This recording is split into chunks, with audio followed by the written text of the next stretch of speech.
TV ప్రేక్షకులందరికీ నమస్కారం. అలాగే మా యొక్క ప్రియతమ నేత ఆంధ్ర రాష్ట్ర ముఖ్యమంత్రి వర్యులు శ్రీ నారా చంద్రబాబు నాయుడు గారికి కూడా నమస్కారాలు. ఈ రోజు రాష్ట్రంలో కలెక్టర్ల సమావేశము బాబు గారు నిర్వహిస్తున్నారని తెలిసింది. చాలా సంతోషముగా ఉంది. అయితే ఈ రోజు సూపర్ 6 పథకాలన్నీ కూడా అమలు జరపడానికి తగినటువంటి రంగము సిద్ధం చేస్తున్నారని నాకు అర్థమవుతుంది. అందుకే నాకు బాబు గారంటే చెప్పలేని ఇష్టం. మీరు దేవుడు బాబు గారు. మరలా 1995లో సిబిఎన్ అవతారము ఎత్తబోతున్నారు అని కూడా తెలిసింది. ఎవరికి మూడిందో మీరే చెప్పండి. నట విశ్వవిఖ్యాత ఎన్టీ రామారావు గారు నియమించిన యాక్షన్ చేయగల సమర్థులు కదా మీరు. కానివ్వండి.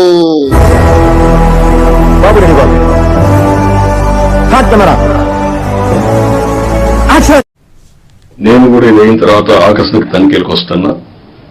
బాబు గారు ఏమన్నా అంటే అన్నానంటారు కానీ ఇప్పటికి ఏ పని మొదలు పెట్టకుండా అప్పుడే ఆకస్మిక తనిఖీలు చేసి కలెక్టర్లు ఏమి చేయాలనుకుంటున్నారు బాబు గారు? ఇంత ఓవరాక్షన్ అవసరమా బాబు గారు? చెప్పండి. నేను అప్పుడప్పుడు అంటున్నాను 95 CBN చూస్తారని. ఇంకా నేను స్పీడ్ పెంచలేదు, ఇంకా రాలా 95 CBN కి. బాబు గారు ఏమన్నారు? 95 CBN చూపిస్తారా? ఇంకా ఆ యొక్క తీపి గుర్తులు మర్చిపోలేదు బాబు గారు. స్వర్గములో ఉన్నటువంటి మీ మామగారైన ఎన్టీ రామారావు గారు ఇప్పటికీ మిమ్మల్ని 95 తర్వాత 96లో తమరు ఏమి చేశారో అన్ని గుర్తు తెచ్చుకుంటున్నారు బాబు గారు. మీరు అలాగంటుంటే నాకు కూడా భయం వేస్తుంది. ఎవరికి మూడిందో ఏమిటో. మీరు CBN అవతారం ఎత్తారంటే మాటలే బాబు గారు. ఏ అవసరం ప్రభుత్వం అన్నది లేదు, ప్రజల కోసం చూడటం అన్నది లేదు, ప్రజా సమస్యలు తీర్చడం అన్నది లేదు. కేవలం చంద్రబాబు తను చేసిన దుర్మార్గాన్ని, తను చేసిన దుర్గమానాన్ని, తను చేసినటువంటి దుర్విధానాన్ని కప్పిపుచ్చుకోవడానికి ఇవన్నీ కూడా వేస్తున్న ఎత్తులు, చేస్తున్న తంతులు.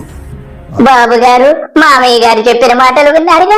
96లో ఆయన పదవి చిత్రం చేసి వెన్నుపోటు పొడిచినటువంటి సంఘటనలన్నీ ఆయన గుర్తు చేసుకొని ఇప్పటికి కూడా విలపిస్తున్నారంటే మీ గొప్పతనము అటువంటిది బాబు గారు. మీరు దేవుడు బాబు గారు. ఇక కానివ్వండి, IASలకి ఏం మూడిందో అది చెప్పండి బాబు గారు. అప్పుడు కొంతమంది తెలిసిన వాళ్ళు ఇక్కడ ఉంటారు.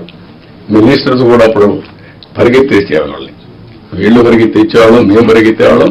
ఆఫీసర్లు అయితే చాలా ప్రైడ్ గా ఫీల్ అయ్యారు.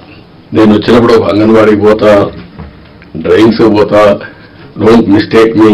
ఒకప్పుడు డ్రైన్ లో IAS ఆఫీసర్లు దించిన రోజులు కూడా ఉన్నాయి. నేను అనుకున్నాను బాబు గారు మీరు ఈ పని చేస్తారని.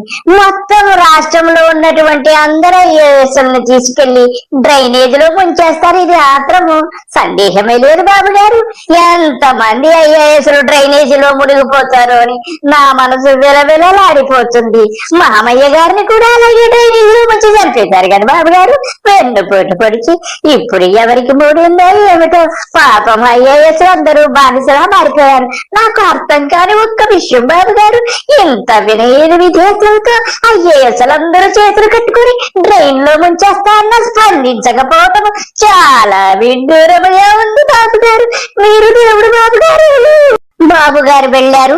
ఇప్పుడు మనకి మన కొణిదెల పవన్ కళ్యాణ్ గారు, అదేనండి మన ఉప ముఖ్యమంత్రి వర్యులు, విప్లవ వీరుడు, ఆయన వస్తున్నారు. ఆయన పలకరిస్తాము. నమస్కారము పవన్ కళ్యాణ్ గారు. చాలా సంతోషము, చాలా రోజుల తర్వాత వచ్చారు. ఏవో గొప్ప పథకాలన్నది, ఏమో ఉపాధి హామీ పథకము ప్రపంచంలో ఎక్కడా లేని విధంగా అమలు పరచడానికి రంగము సిద్ధము చేస్తున్నారని తెలిసింది. మీకు నా అభినందనలు. మీరిక మొదలు పెట్టండి మీ యాక్షన్.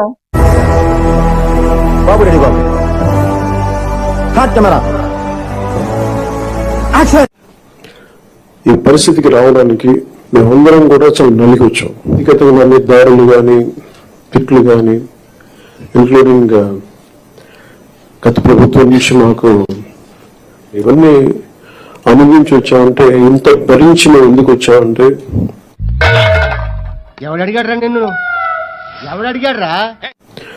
వ్యవస్థల్ని బతికించాలని చెప్పి గత ప్రభుత్వం కళ్ళ ముందే లాజిక్ మాట్లాడుతున్నాడు రా లాజిక్. మీలాగా చదువుకొని సివిల్ సర్వీసెస్ లోకి వచ్చి మీరు ఎంత కష్టపడి ఐఏఎస్ చదివిన వాళ్ళు ఎంత పోటీ పడి లక్షలాది మంది పోటీ పడితే handful of collectors would come out and emerge out. Pawan Kalyan garu మీ అంత మాత్రం వారెవరూ చదువుకోలేదు. మీ జ్ఞానము ఎటువంటిది? ప్రపంచంలో ఉన్నటువంటి లక్షల లక్షల పుస్తకాలన్నీ చదివారు. ఇల్లంతండి మీ ముందు తొడపాయలు. మీరు మొదలు పెట్టండి. అందరం కూడా దేనికి బయటకు వచ్చామంటే ఈ వ్యవస్థలు బలోపేతం చేయాలి, వ్యవస్థలు బలహీనం చేస్తారని చెప్పి at the cost of our life కథలేమన్నా ఉంటే సినిమా వాళ్ళకి చెప్పు. ప్రజాక్షేత్రంలో నిలబడి ఈ వ్యవస్థను బలోపేతం చేయాలని ఉద్దేశంతో ఇక్కడికి వచ్చాం. Leadership of honourable CM Shri Chandrababu Naidu garu, ఆయన అనుభవం, ఆయన దిశానిర్దేశం ఈ రాష్ట్రానికి బలంగా మేలు చేస్తుందని మీ అందరికీ తెలుసు. మా అందరికీ సంపూర్ణ నమ్మకం ఉంది. ఎవడు అడిగాడ్రా నిన్ను? ఎవడు అడిగాడ్రా? వీటిలో కొన్ని మీ సహాయ సహకారాలు కావాల్సినవి మీరు ఏం కావాలని ఆశిస్తున్నాను చెప్తాను. ఒకే రోజు రాష్ట్రం మొత్తం మీద ఇలాంటి ఎవరు చేయని విధంగా ఒక బృహత్తరమైన కార్యక్రమాన్ని చేపట్టబోతున్నాం.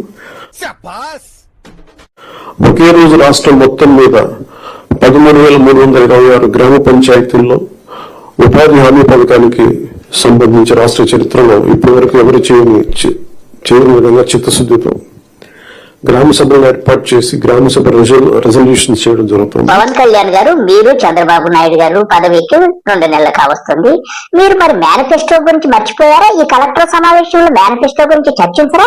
ఇది పక్కన పెట్టేసి గ్రామ పంచాయతీల్లో 15,326 గ్రామ పంచాయతీల్లో ఉపాధి పథకం కింద ఏంటండి గ్రామ కమిటీలు వేస్తారా? అంటే జన్మభూమి కమిటీలు, ఇప్పుడు జనసేన కమిటీలు వేసి, అలాగే ఉన్నారుగా పురంధేశ్వరి కమిటీలు వేసి ఇప్పుడు వాటాలు పంచుకొని మీరు తినడాకే కదా. ఇది ఏం మాట్లాడుతున్నారండి? కలెక్టర్లను డ్రైనేజీలో తిప్పుతాననేమో మీ గురువు గారు అంటుంటే కనీసం మీకు చీమ కుట్టినట్టు లేదా?